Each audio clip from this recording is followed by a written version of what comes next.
RT, tidak ada yang namanya Bapak RW, Ibu RW, tidak ada yang namanya Pak Kadus, tidak ada yang namanya itu mahasiswa atau sekolah di SMA negeri atau sekolah di kampus-kampus. Sama sekali di sini tidak ada yang namanya itu sekolah tinggi atau jabatan tinggi. Tapi kita semua di sini adalah bocah angon.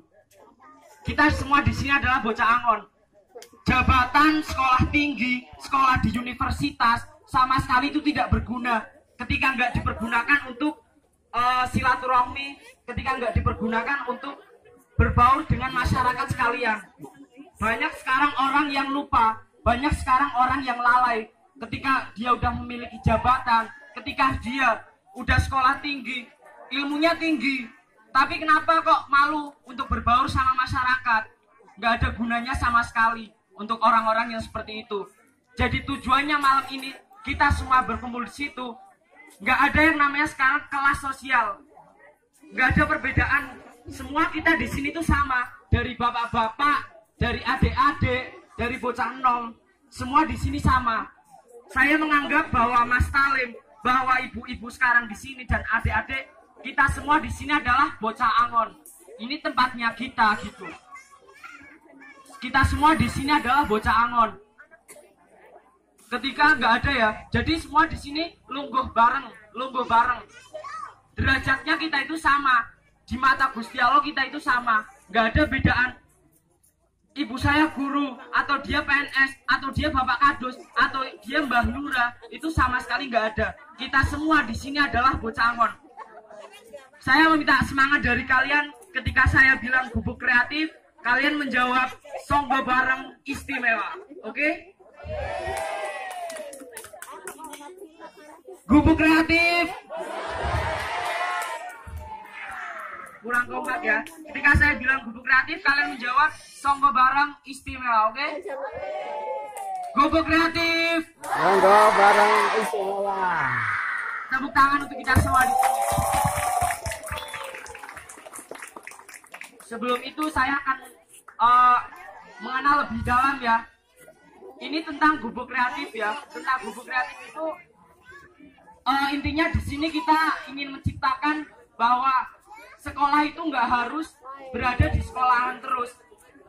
Sekolah itu nggak harus di sekolah-sekolahan itu nggak harus sama sekali. Di sini kita malah yang bisa lebih melebur. Di sini kita bisa berbagi. Ada sekarang taman baca sekarang. Ada taman baca sekarang. Ini adalah contoh taman baca dari gubuk kreatif. Jadi semua sekarang di sini bisa baca, karena membaca itu kita lebih tahu, kita lebih luas pengalamannya, kita lebih tahu bagaimana kondisinya sekarang ya seperti itu. Monggo yang baru hadir.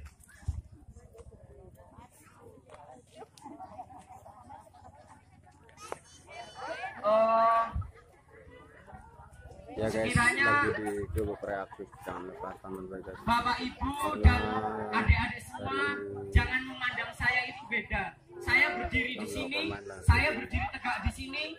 Kalian semua, Bapak Ibu, adik-adik jangan memandang saya beda. Karena semua adalah berkat dari anak-anaknya sampean semua, dari putu-putu sampean semua. Karena manutnya untuk diajak silaturahmi seperti ini. Coba Bapak Ibu bayangkan ya, coba Bapak Ibu bayangkan, pikirkan ketika nggak dimulai dari sekarang, mengajarkan mereka bagaimana,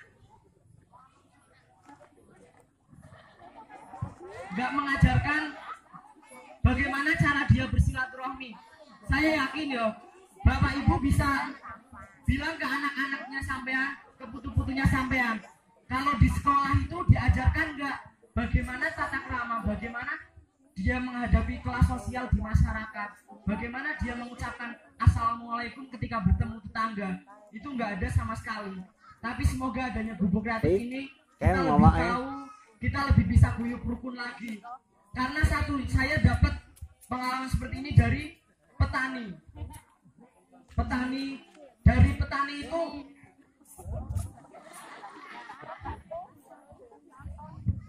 itu menanam benih.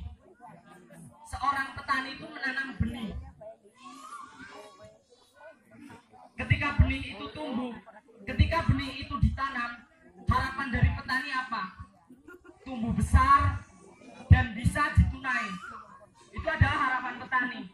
Harapan petani itu ketika padi itu ditanam, nah itu akan tumbuh besar dan ditunai diharapkan oleh semua orang. Begitupun di sini. Sekarang yang untuk lingkungan, untuk sekitar, seolah itu tumbuh dan abadi. Tidak ada yang namanya itu penyesalan.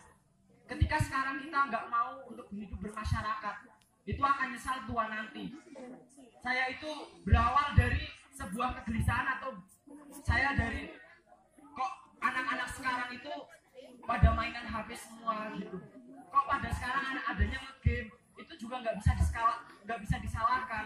Karena apa? Karena masih bisa bernapas, masih bisa silaturahmi dengan suasana seperti ini.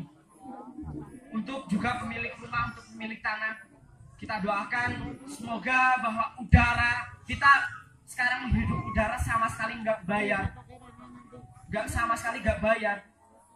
Ketika kita di rumah sakit itu kita harus membayar berapa puluhan juta. Sekarang kita bebas menikmatinya dari perjuangan, dari darah-darah yang telah tumpah, dari mayat-mayat telah berkelimpangan.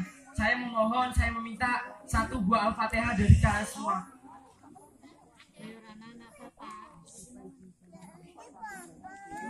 Al-Fatihah.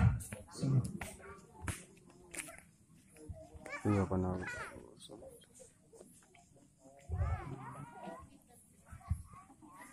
Semoga untuk darah-darah yang telah terkucur, untuk mayat-mayat telah hilang, untuk pengorbanan-pengorbanan yang telah usai bisa membawa hasil untuk sekarang. Saya mau sekarang kita tanam seperti bapak kalian, seperti simbah-simbah kalian itu menanam padi. Bagaimana dia merawatnya agar tetap tumbuh gitu, agar tetap bergelora gitu. Kita jangan sepelekan. Dan untuk hal-hal seperti ini, untuk bubuk kreatif, itu banyak masyarakat yang iri. Itu banyak sekali masyarakat yang iri karena apa? Karena mereka semua sekarang sudah termakan oleh zaman. Mereka nggak bisa sekali menikmati hal-hal seperti ini. Satu, malulah untuk bergabung bersama anak-anak kayak gitu. Tapi banyak yang mengirikan hal-hal seperti ini. Mereka semua sekarang udah sibuk dengan apa? Dengan HP, dengan kesibukan mereka, dengan jabatan mereka, dengan uang. Mereka udah sibuk. Mereka nggak bisa menikmati silaturahmi yang seperti ini. Kapan lagi sekarang akan terjadi hal seperti ini? Dan saya harapkan semoga untuk semuanya tetap guyup rukun, tetap songgo bareng, tetap menanamkan rasa saling cinta terhadap masyarakat, terus merawat, terus menumbuhkan apa itu guyup rukun, songgo bareng yang seperti diajarkan oleh dulu-dulu. Buktikan, mungkin sekarang hanya Jati Tekan Kulon yang bisa melakukan hal seperti ini, terus menanam, terus guyup rukun. Semoga nanti kelak atas regenerasi yang akan datang, anak-anak kita, cucu-cucu kita itu semua bisa kembali terulang kembali. Bahwa hal seperti ini itu sangat penting bagi kita semua, nggak ada penyesalan. Saya melihat anak-anak bisa main cim-ciman, bisa main kumpungan, itu rasanya bahagia sekali. Itu rasanya bahagia sekali. Jika anak-anak sekarang sibuk bermain HP, ibu-ibu sibuk bermain HP itu, saya di sini hatinya ngerentek sekali. Bagaimana ketika dia dewasa, dia akan menyesal masa mudanya, masa kecilnya itu nggak dinikmati sedemikian rupa. Saya yakin bahwa ibu-ibu sekarang di sini bisa menikmati dengan hati yang bangga. Karena apa? Karena ibu-ibu saya yakin dulu udah menikmati zaman itu dulu dengan dolanan cim-ciman, belum ada HP, itu sangat guyup rukun, bareng-bareng kayak gitu. Tetap ibu-ibu semua resah ketika anaknya sekarang sibuk mainan HP, nggak ada hal-hal seperti ini.